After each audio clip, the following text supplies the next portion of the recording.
On this episode of Crowdfunding Nerds, we discuss the pre-marketing strategy for Deliverance in the return of Deliverance to Kickstarter with an expansion and reprint.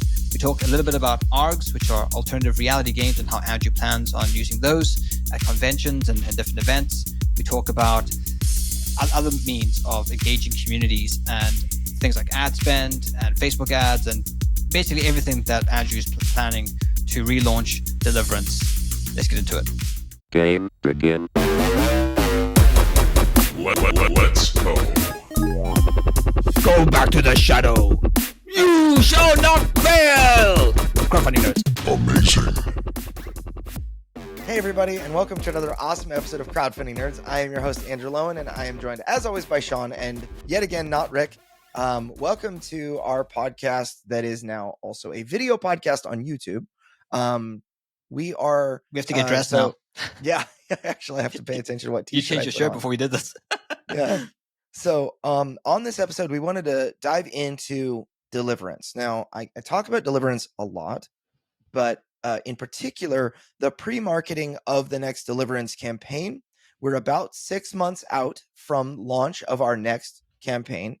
And I know that you guys really like getting into the mind of people, you know, as like, what are you doing 6 months ahead of time and all of that. So we'll talk about some of maybe what restrains me from doing all that I want to do, and what I am doing, what I'm focusing on, and maybe also very relevant to this is how the performance of Deliverance and the last Kickstarter and the post Kickstarter, release sales have gone, and how we're working all of those things together. So the overall plan is to do a little bit of a dive into using a firsthand case study of Deliverance, dive into what I'm doing with pre-marketing and that sort of thing. And hopefully this podcast will help you come up with your own strategies to do, 6 months in advance.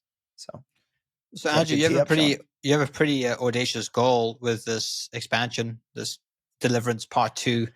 Yes. I suppose there's an expansion and a reprint. You want to raise $1 million. Why is that? Why is that number important? Is that just one that you'd like to reach, or is it one that you need to reach? Deliverance, I call it my big, hairy, audacious goal. Deliverance, I believe, needs to raise $1 million because people will take it more seriously, and not only retailers, but distribution and that kind of thing. And that's part of my goal, is to really expand wide with this next Kickstarter. If we don't raise $1 million, it's not a failure. I know we've had clients tell us that if I don't raise $1 million, then I'll consider this campaign a failure. And that's usually, I mean, in some cases, people have worked hard to earn an email list and a following and whatnot to, that where they should raise $1 million. But like, for example, any CMON campaign at this point, raising under $1 million probably is underperforming. But for in essence, a second time creator like myself, it is a pretty aggressive goal. We worked really hard. We managed to put, with a marketing budget of about $6,000 the first time, we managed to put a $314,000 campaign together. And now that we're a lot more established, I think that we have an excited base that really, really likes the game. The game's really highly rated, and people are continuing to play it. And people that, are, I'll say, like laggards that typically get a Kickstarter, like me, I got, I have a number of games on my shelf that I received recently that are still in the shrink wrap that I probably won't get around to playing for the next 4 or 5 months. Those people are breaking into the game and enjoying it and everything like that.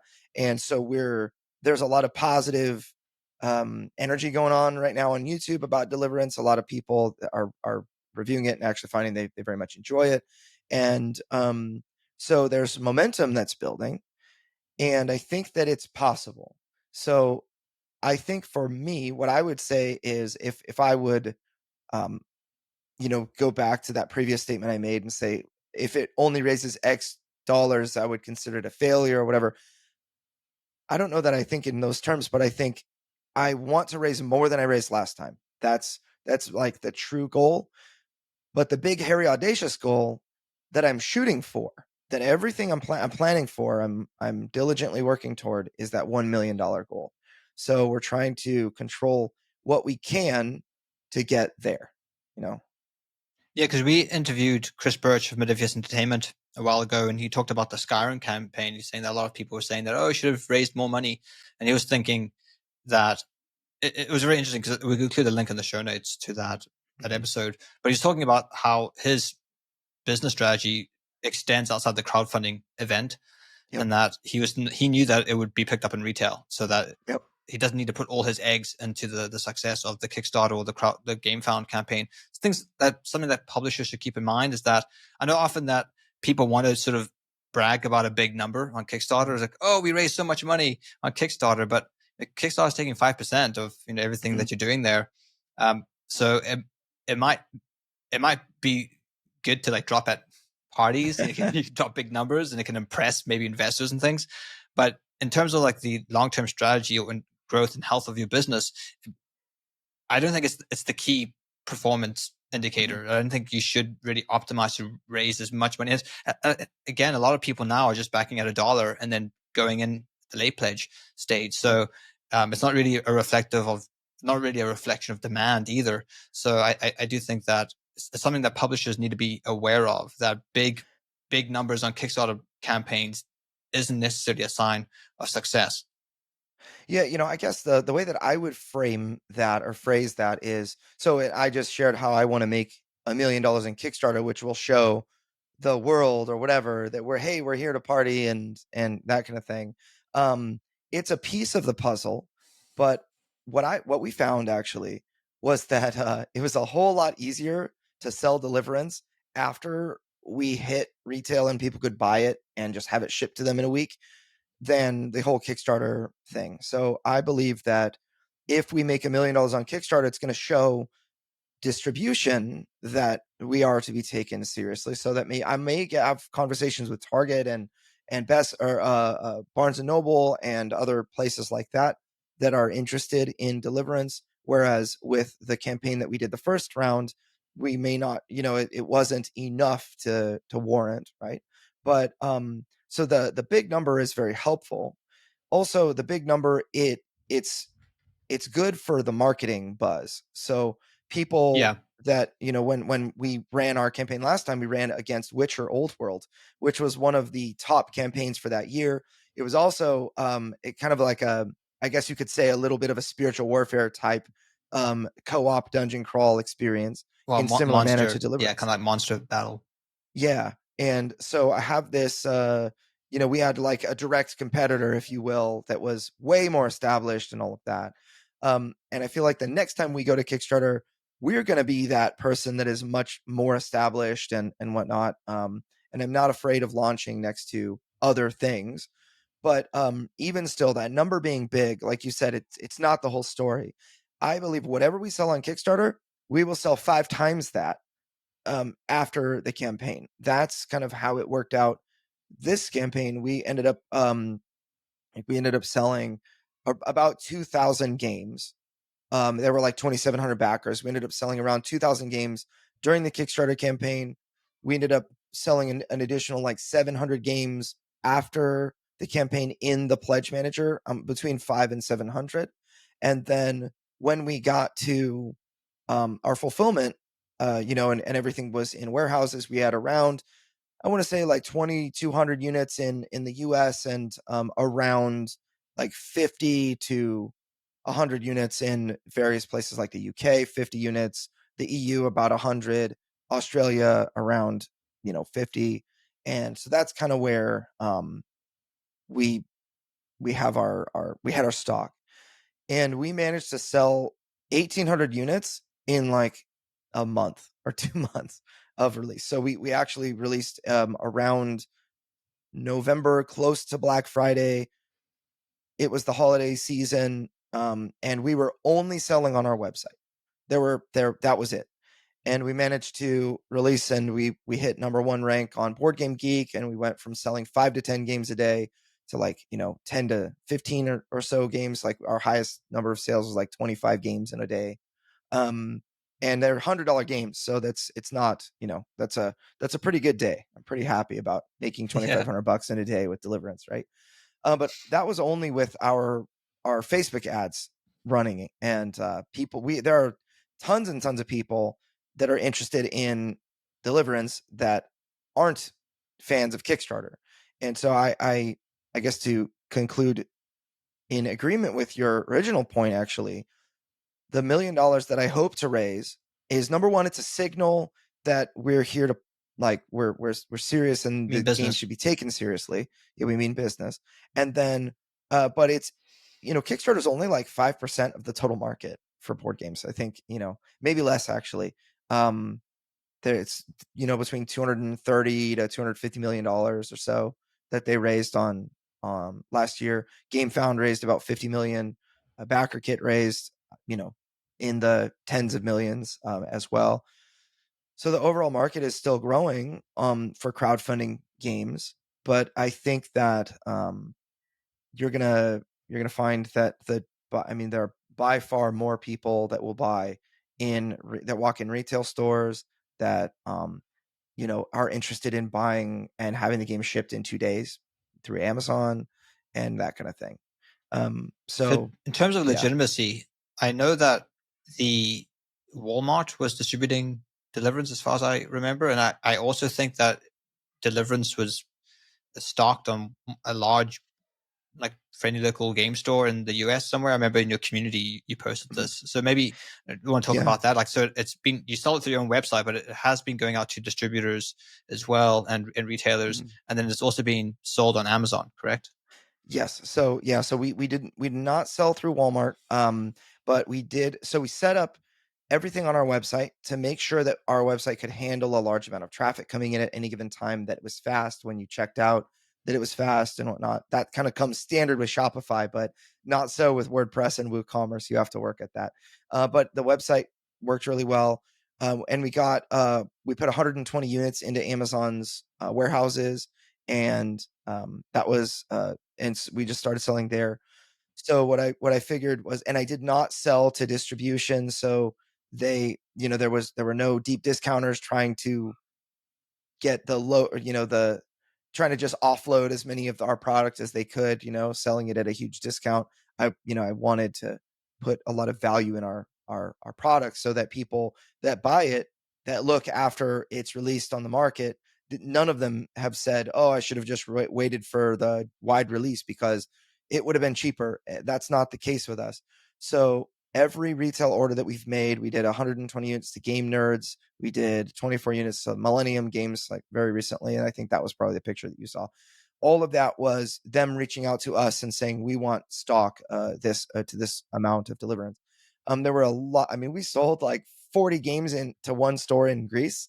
And there are a lot of people that want our game that just can't get it now in the EU. A lot of retailers, they're just continuing to find out about it and saying that they want to stock, Italian people or Italian retailers and French retailers and whatnot. And so that's where, there's a lot of positive things happening, but I'm not really able to take advantage of that anymore because we ran out. So we have Yeah. like 6 games in the EU. It's like, I can't give you 6 games because I have 6 fans that are going to buy this in the next week that are all going to be mad if I sell them out early. That's something we haven't really tried with the advertising, is targeting Eastern Europe and maybe trying to tap into some of those Eastern Orthodox folks who probably will resonate with the iconography of the angels and certain things. So it's interesting they got such a large order in Greece because we haven't targeted that in terms of advertising. So that maybe moving It was forward, that organically. It happened organically. We had, a guy was like, I like this game. Do you have stock? And it ships from within the European Union, which makes the shipping a lot less expensive. So, to Greece. And so he got 6 units. And then, like, 2 days later, he had pre-sold all of them before they arrived. And he asked me for 9 more. And then a week later, he sold all of those and asked me for like 10 more. okay, so And we should be targeting Greece then and yeah. put the ads clearly. There's clearly a demand there. Yeah. So if we have, so I think that there are 2 things that we're doing differently this round. One is we're going to be more purposeful about targeting Europe and giving them a message, like specific message on the landing page that talks about that and whatnot, because Europeans that back games on Kickstarter are very wary of the extra charges that VAT will bring. What we decided to do, VAT is 20% of a product's cost, which is $20 for a game. And what we decided to do last time, I thought was very smart. After having looked back on it, we actually divided the cost of VAT across every backer. So percentage wise, the US was going to be at least 65% of our sales. So we assumed, so the US backers assumed about 65% of the VAT charges in EU. And what that meant was that the US shipping cost was increased by about $1 or $2. And that way, VAT could be included with the pledge. And we ended up putting like $9,000 into, or it was $8,000 into, we had to pay VAT. And then we were reimbursed about $4,000 of that. And it ended up that it was a really good deal for people in the EU because even though it costs a lot more to get things in there, by simply dividing the cost across all the backers, it made for a really, really effective offer that we didn't communicate very well because I didn't have all the pieces together in my head. So I believe that Europeans will really like our next campaign, and people in the US, and we subsidize our shipping anyway. So it's not like people in the US have to pay a really high amount. Like we're subsidizing the shipping by like $12 for people in the US, or, anything from $7 to $12 is what we did in the last Kickstarter. And there was somebody who placed a retailer order in Alaska for 6 units, and they paid like, I can't remember what their shipping was, but the actual cost of shipping was like $280 for 6 units. And we didn't charge that at all. So it was so you're just gonna blacklist Alaska. yeah, Brazil and Alaska. I'm sorry, no. But yeah, so we have I believe that, Europeans really, really loved, and I say like as a general statement, they really, really love Deliverance, and their main concern is the actual charges. So we'll try to be more clear about how we're going to deal with VAT and that kind of thing. But then after we deal with all of that, and we get all the stock into the EU, then it's going to be just less expensive. If it ships from within Europe, people are going to be that was one of everybody's questions that bought the game there after the fact, was like, where's it shipping from?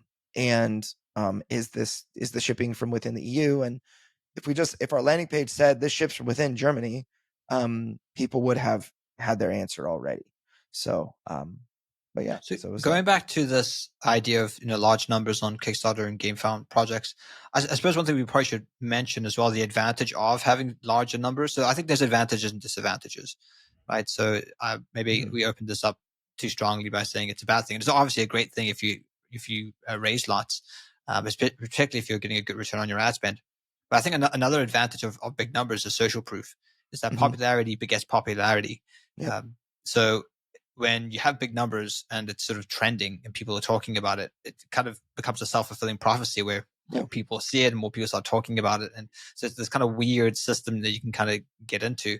So in terms of ad spend, because we talked to Galactic Cruise, the folks there last week, and they were quite transparent with the amount of money they spent on their Facebook ads. It seems like there's a sort of minimum ad spend threshold you kind of have to just invest in order to get those type of larger numbers, because it's just about simply reach and getting the brand in front of people and different touch points and things. So in terms of ad spend, how much have you allocated for the relaunch of the Deliverance expansion and reprint, and what's the strategy behind the marketing for that? So we have allocated about $15,000 toward Facebook ads, and then an additional $15,000 toward YouTube.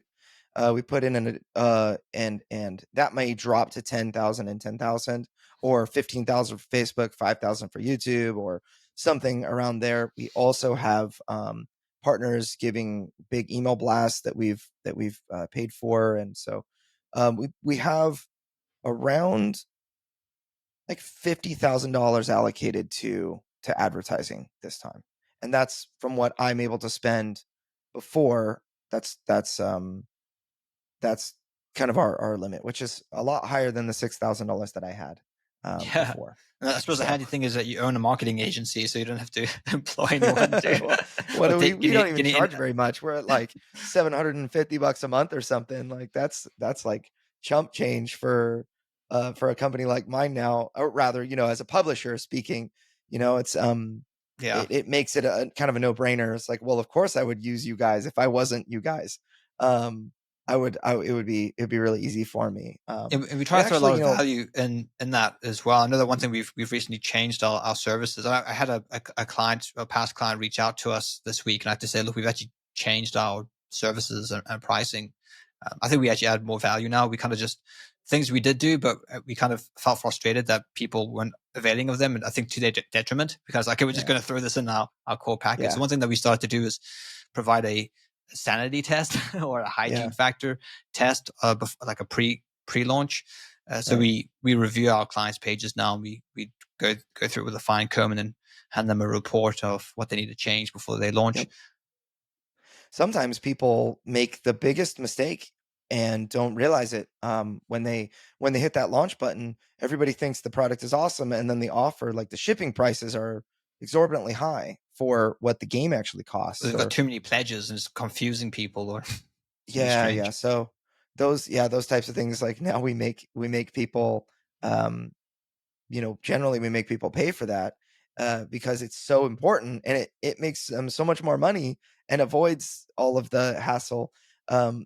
So to your point, like as a client of my own company, I don't I highly often recommend work on my own my ads. company. Yeah, As the it's kind publisher of of Low funny. Games, I must highly recommend Yeah, of Crowdfunding course. Nerds. We should get a quote from you So on the website it's kind front of funny page. to say it like this, but I don't run my own ads. So I am actually a client of Crowdfunding Nerds and Next Level Web. The reason that I don't run my own ads is because I feel like I can do an excellent job for everybody else. And when they tell me about their project, and they tell me who the target market is, what about the project, and I immediately think, oh, this is what appeals to me as a consumer and whatever. But then with Deliverance, I am so close to the project that I can't really tell what is so appealing, because I know all the things. It's really difficult to figure out like what to say, because all of the things that I could say are jamming into my brain at the same time, and they all want to come out my mouth at the same time. And so nothing ends up coming out. So I actually oftentimes don't do a very good job writing my own ads. I sit there like a painter looking at a blank canvas and not painting. That's kind of me with my own ads. And I remember actually when I finally gave it over to you, Sean, it was during our Kickstarter campaign. I was like, right before our Kickstarter campaign, I was like, I can't run these. I'm just letting the ads like automatically run, because I'm not giving time to those things. And I'm always saying, oh, I have to do this, I have to do that, making excuses as to why I can't, go in and make a new ad, or go in and look at the performance of the ad and whatever. It just felt like almost like I didn't know what to say. I have so many things to say. I'm not really sure what people want to hear. And it took like an objective third party to come in and say, you need this and that. Like, this is what's working. This is what the data says. And you really helped kind of level me up in that way. And I very much look forward to not having to work on my ads when our Kickstarter campaign comes. And then I can just, I say this sometimes, I can just kind of be the hero and step in and say, oh, Sean, you published this, change this word, adjust that thing. Hey, can we try this extra text? And then I'm off to the races doing whatever I want to do. And then you're left with the work to get it done or whatever. And that I think is something that makes a huge difference for me, like being able to delegate that. And that's actually something that has come up several times this week about delegating. There are, other marketing companies that you will pay them, whatever, $5,000, and then they'll tell you, okay, here's a video, go watch this video, and run your own ads. It's like, I think that's a terrible idea, for somebody that's looking to actually leverage time. I shouldn't be running ads. What I should be doing is managing the community, getting the Kickstarter assets together, making sure all of the balls that are in the air, that none of them actually hit the ground, and that everything moves forward. And if I'm stuck on one piece of the puzzle, which is the running ads on Facebook, running ads on YouTube, then I'm not doing all of the other things. And so if I can just hand off this stuff to people that I trust, then it's a smart idea. And it just so happens that I have a company that does that. So if it was just me, then it wouldn't be quite as effective, and it would be a lot more stressful. And the fact that I have you to rely on, and Jacob, and Ryan, and soon to be another guy, which I won't say his name now. We'll wait till that happens. Secrets. But So yeah, we're growing. But there's yeah. certainly project fatigue that you can get. I even find this if I work on a particular account for a long time. I sometimes will hand it over to Jacob. So, okay, Jacob, I'm kind of hitting a brick wall here. I kind of feel like all my my mental juices have been exhausted. I can't think of anything creative. I just hand it to Jacob, and then he's looking at it with a pair of fresh eyes, and he's able to maybe make adjustments and changes I wouldn't have thought about. I know one thing that we started to do with Deliverance is we started to try to tap into more of the Doom audience, that kind of like slaying demons, sort of heavy metal. So we got we actually just did a test. We kind of like ran Old English, like King James Version English, like portions of the Bible that deal with judgment, and like just kind of quoting them with like the angelic warrior game, and there's like all these different images. So we did this kind of more, I suppose, heavy metal, I want to call it, a kind of marketing strategy by targeting people who have Doom interests. So just experimenting as well. I think different things like that, and it's been fun. But I don't know if you had been looking at the project for all this time, if you would have thought of targeting those types of demographics or changing things up in that way. Yeah, what I would probably have done if it was just me is I would go back to what worked last time. And it would be like the introducing Deliverance ad with Michael the Archangel on it. And the thing that I remember that performed really well, a long time ago, we did an article about 5 ads that performed really well. And we did a bonus that was a Deliverance ad. And, we can probably share that in the show notes. But what worked last time, it might not work this time. And I feel like I don't have the mental bandwidth. I was going to say time, but it's actually more like the mental capacity to add another thing on my plate. So I would probably just rely on what I did last time that worked last time. And that was, 3 years ago, over 3 years ago by the time we launched on Kickstarter. So it's just not a great strategy if you want to grow, I do want to bring up something else, by the way. My budget of what I said is $50,000 is a lot of money. And for a lot of creators out there, they're not really able to they don't have a budget that size. And I recently wrote a post about Galactic Cruise, and we had them on our podcast last week, and they're just awesome. They're crushing it right now. They definitely launched into space, well over $600,000 at this point, and they're going to come in for a landing at, potentially close to $1 million for their very first project. And there are a lot of reasons for that success. One of them being they have a fantastic game, but they had a larger marketing budget.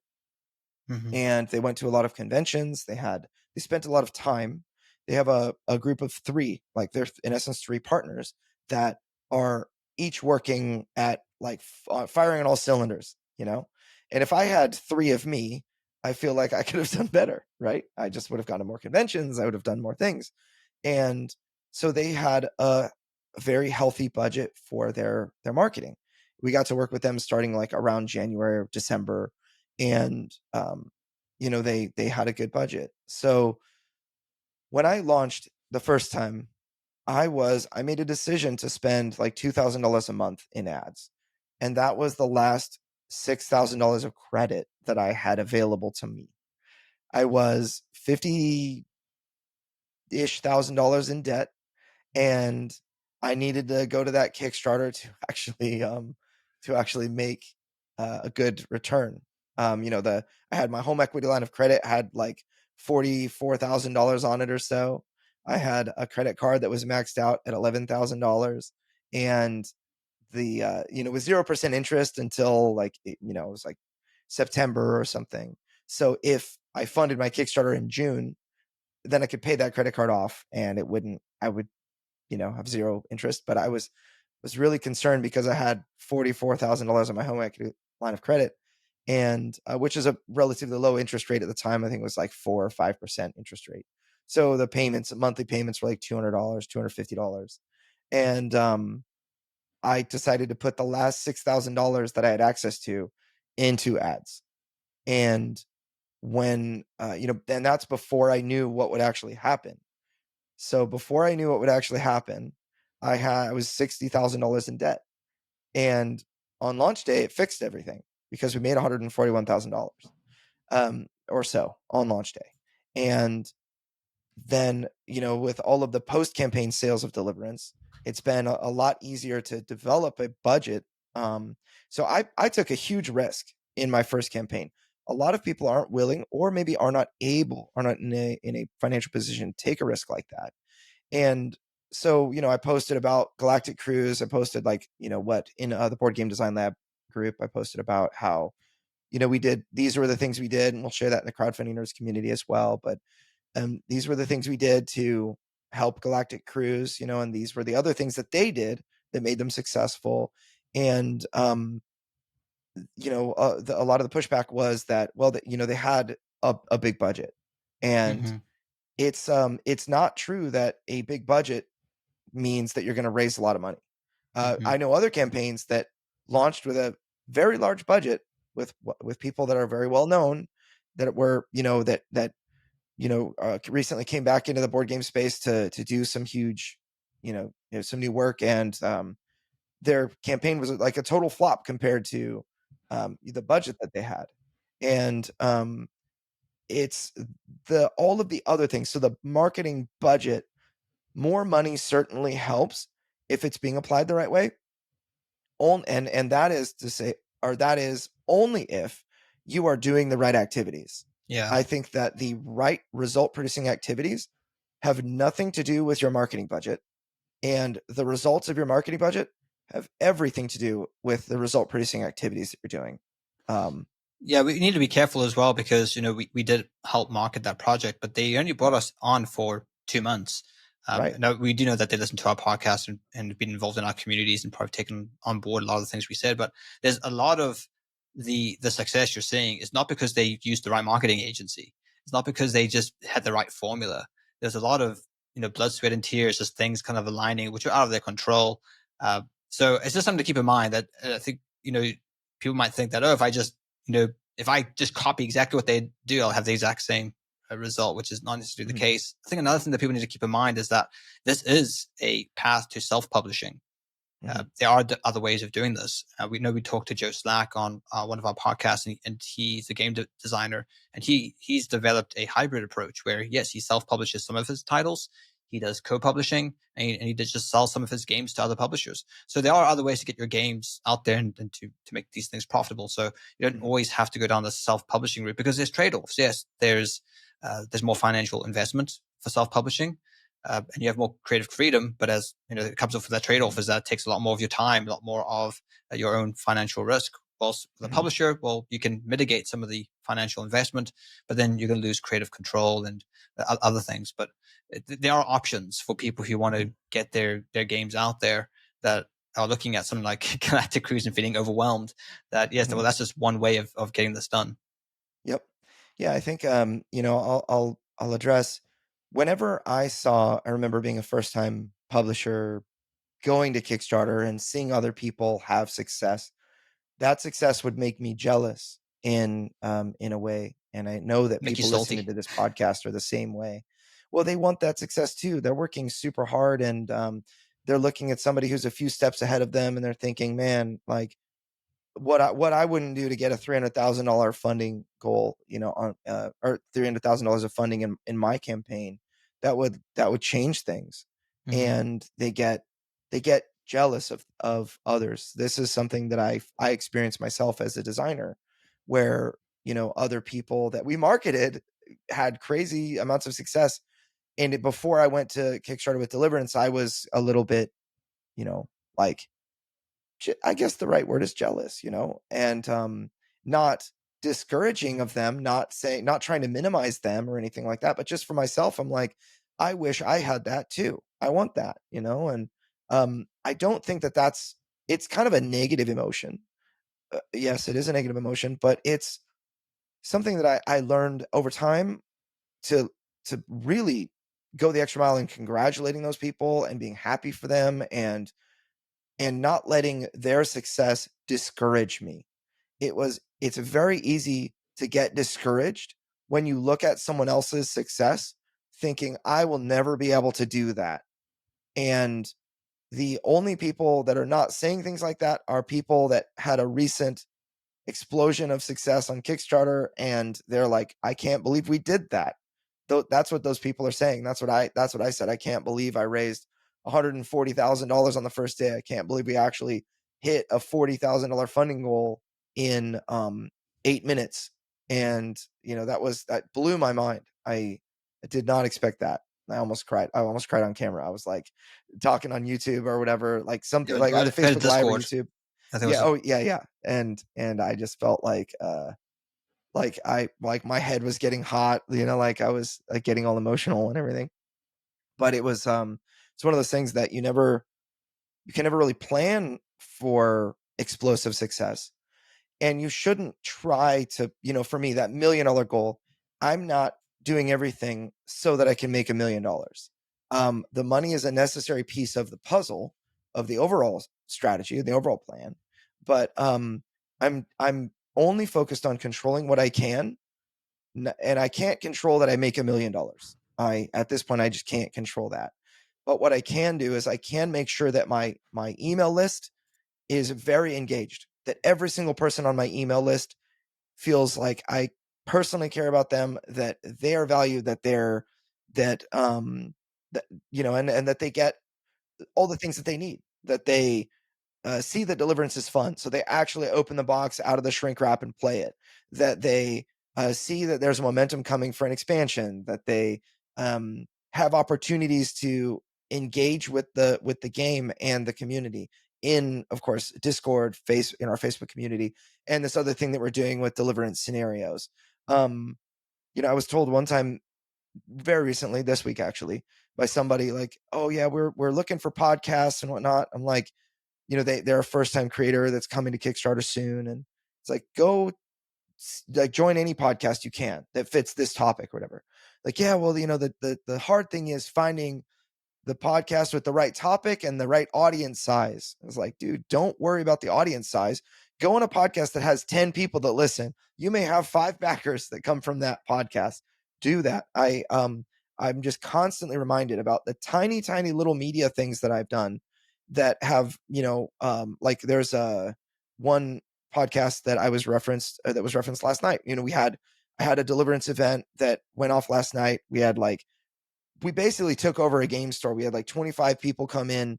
They all brought their copies of Deliverance. We all played this epic scenario together that I came up with, and they just had a ton of fun. And the board games shop actually already sold out of their Deliverance, so they didn't have any to sell. The only copy that sold was my personal copy that I had with me, and somebody really wanted to buy it, so I let them buy it.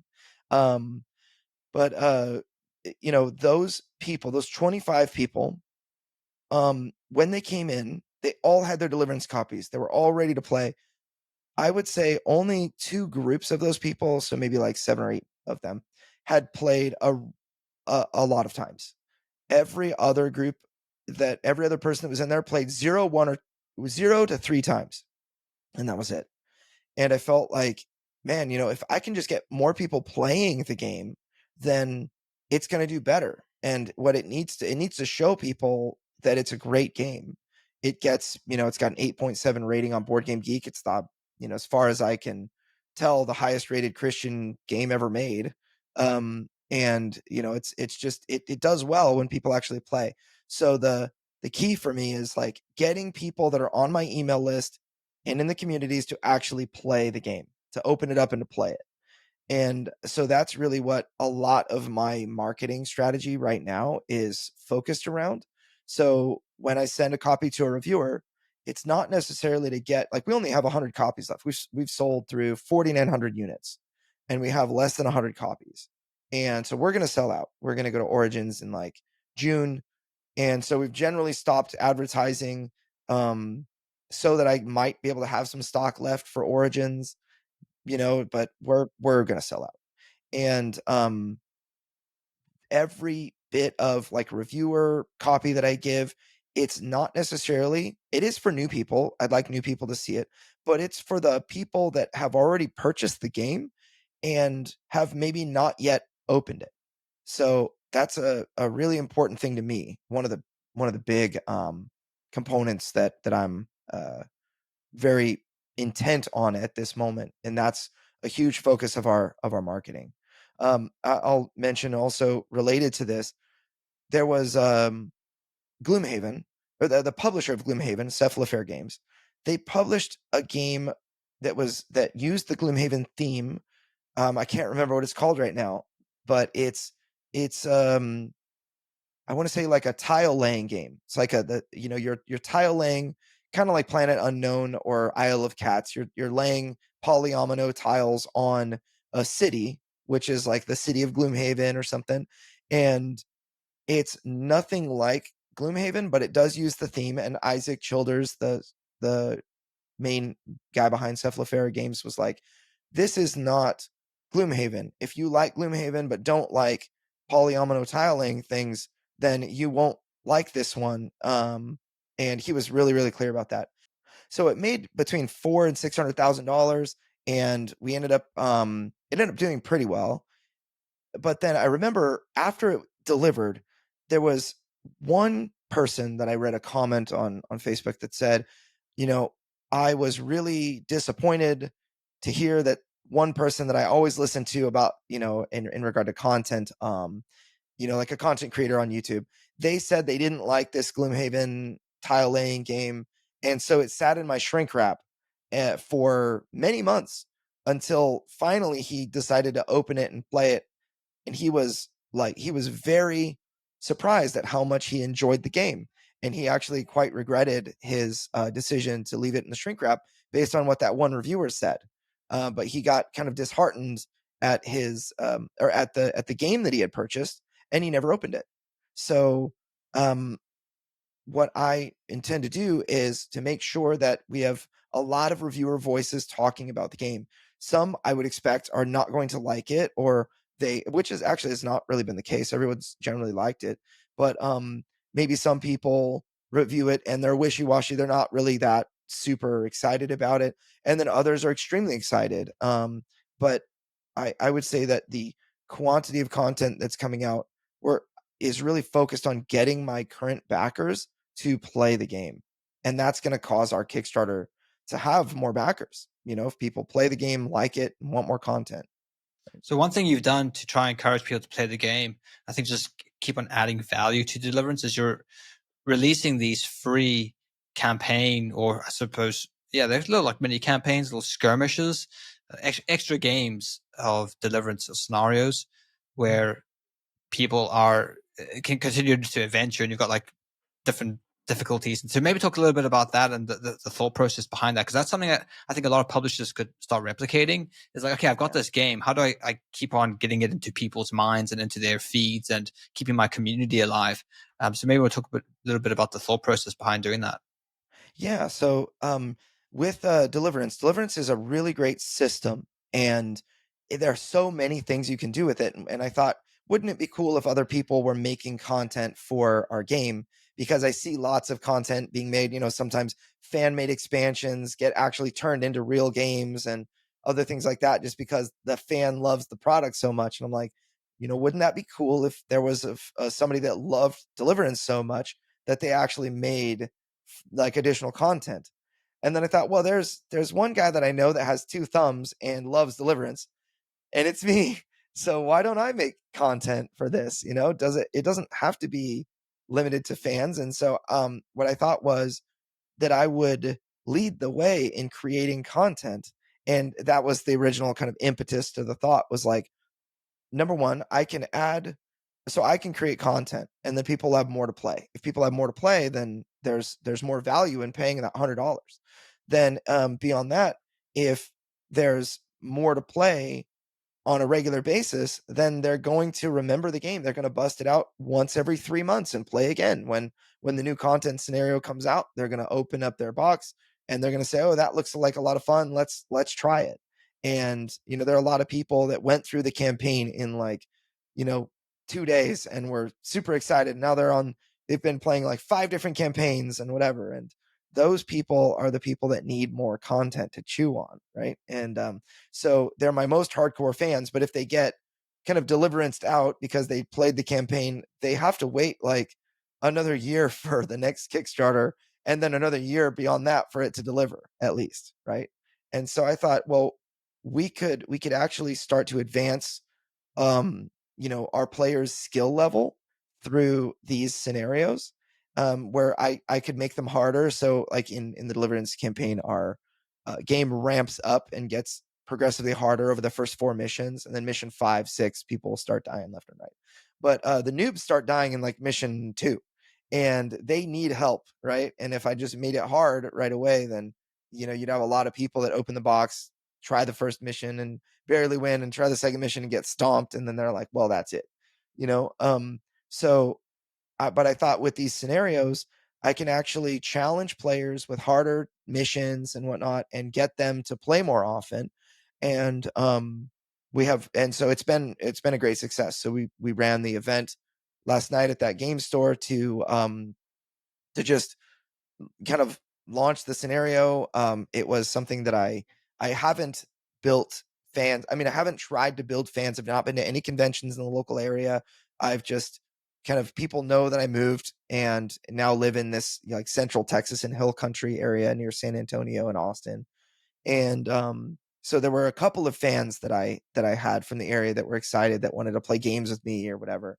But I was so surprised. Like, people were driving like several hours to get there, in some cases, and they were just like hardcore excited to do that. And I thought, man, if I can find 25 fans in San Antonio, a place that I've never really like been before, or cultivated fans, maybe I could do it in Seattle, and maybe I could do it in San Diego, and maybe I could do it elsewhere.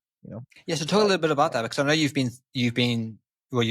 sort of in the process of enacting an ARG, or an alternative reality game, where you play as a raid boss and the audience tries to defeat you. Maybe talk a little bit about that again. What's the sort of thought process behind this? I suppose you're trying to create content that can engage in certain events. You can actually like run little kind of events of Deliverance and provide a unique experience.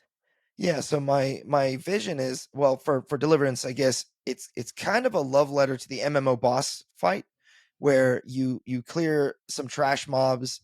We actually found a way to make that fun. So for those of you that are veteran MMO like raiders, we found a way to make that really fun. It's like a 40-person raid where you'd have 40 people online trying to defeat big monsters and big dungeons. Exactly. Now it's like 10 or 25 people. You've got different sizes. But yeah, when I was in my prime rating days, it was 40, and then it went down to like 10 and 25 later, in World of Warcraft, right?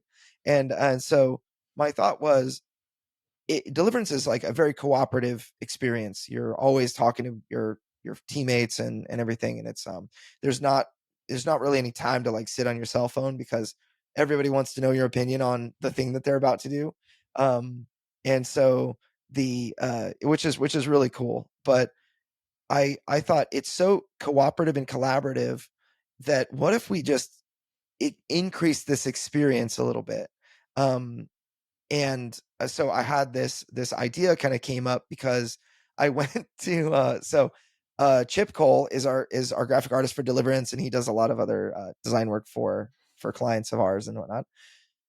I asked him to do an art piece for me, and we wanted to do art pieces for the Crowdfunding Nerds team, so that just for business cards and whatnot, we wanted to go full on nerd, like magic card, that was a foil that we could hand to people for our business card.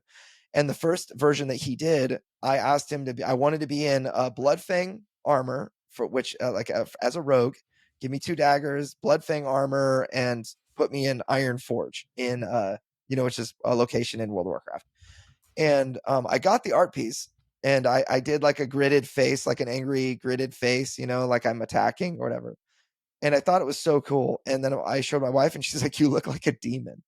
It's like, well, that's not very good for a business card, but it gives me an idea. It's like, well, maybe I could use this art piece for something else. And so we did this. We did another art piece that was like same pose. Instead of red and black armor, it was like blue and black. And then we had Stormwind in the background, which is like a castle, blue skies, green, background, and And now gray you look really stone happy. walls. Yeah. And I look had like a a happy psychopath face. because now you're really happy with daggers. Yeah. It's like, I'll stab you. I'm happy. So, then I thought, wow, I could do like a 2-stage raid boss with this, where I'm like, happy and they're fighting me, and then at a certain stage You I get angry. enrage. Yeah. So that's kind of where it started. And I kind of I looked for a convention to do this. And because I always wanted to do a Deliverance con, where a convention specific for Deliverance, that people would come and play all sorts of games. It's more of like a game players convention. And then we would do this big event where I would be the raid boss, and everybody in the entire convention would bust out their copy of Deliverance and play against me. And I thought, how would I do that? And so we thought, we actually found a convention. It's called Strong Tower Con. It's in Wisconsin, right outside of, I think it's Waukesha, Wisconsin, right outside of Milwaukee, north of Chicago, September 6th through the 8th. And we're a sponsor of that convention, where we organized a room that we're going to have the first Deliverance raid. And it's going to be the entire room against me. Everybody's going to sit down, pick their favorite characters. We're going to be able to, one game is going to populate like 2 tables potentially. And it should be really, really fun. And we're going to be able to do different things in a raid versus like a 4-player game. When you have 12 players and multiple players are playing Michael the Archangel, or when you have, 40 players in the room and 10 tables, you're going to be able to do really, really interesting things. So I'm very excited about that. I could share more about that, but the intent is that I wanted to be like Brandon Sanderson. Brandon Sanderson has a really hardcore fan base, and he gives so much to those people. And they, his current campaign is on BackerKit. He's raised almost $20 million for like a leather bound version of one of his Stormlight Archive books. And I see him doing so many things for his people and just giving to his people. And I thought, maybe I can do that too. And then in return, they'll want to support what it is that Deliverance is doing, or the hardcore fans are going to become even more hardcore. And I had a lot of people at the event last night tell me, like, whenever you go to Kickstarter, we're all in. Like, we don't, whatever the price is, like, we're all in.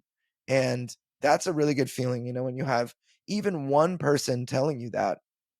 That's a lot of, you've now invested a lot into that person that you'll be able to return, right?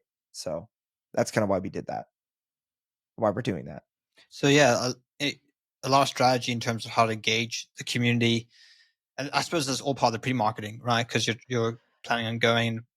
That's going to create a lot of buzz. In terms of going to conventions and doing these raids type of events and things. So I don't know if anyone's really done that before either. And that would be quite interesting to see. I wonder if there would be more kind of communal raid bosses that games will do. So that's certainly interesting. It's awesome. I'm super excited. And I think that, it's all about approaching what it is that the more that I do the thing, the more I work on Deliverance, and the more we make, the more fun we can have. I remember just this week I saw Brass. So I don't like train games, and I played a game called Brass Birmingham. That actually I played Brass Lancashire first, and then Brass Birmingham. Brass Birmingham is like the top ranked game on Board Game Geek. It rocketed up there. It surpassed Gloomhaven, I think, and everyone was like, "What happened?" And it's a really good game where you're basically building trains. You're like building route building. It's not my favorite type of game, and it wasn't my favorite type of game when I played it either. It's like, okay, this is like ticket to ride with beer. Is pretty much what it is. Like, and I know many of you will probably listening to this will fight me over that, but they're just not my favorite kind of game. Now, but what's so cool is like I played the newer versions of the games, and the original version of Brass, it was very, very ugly, very ugly. Like if you look at the board, it almost looks like somebody drew with a pencil on top of parchment paper, and that was the board. And the original version. And I saw this and realized like, wow, Brass didn't come out of nowhere. They revamped the art and other things like that. And it's, that type of game has a huge following.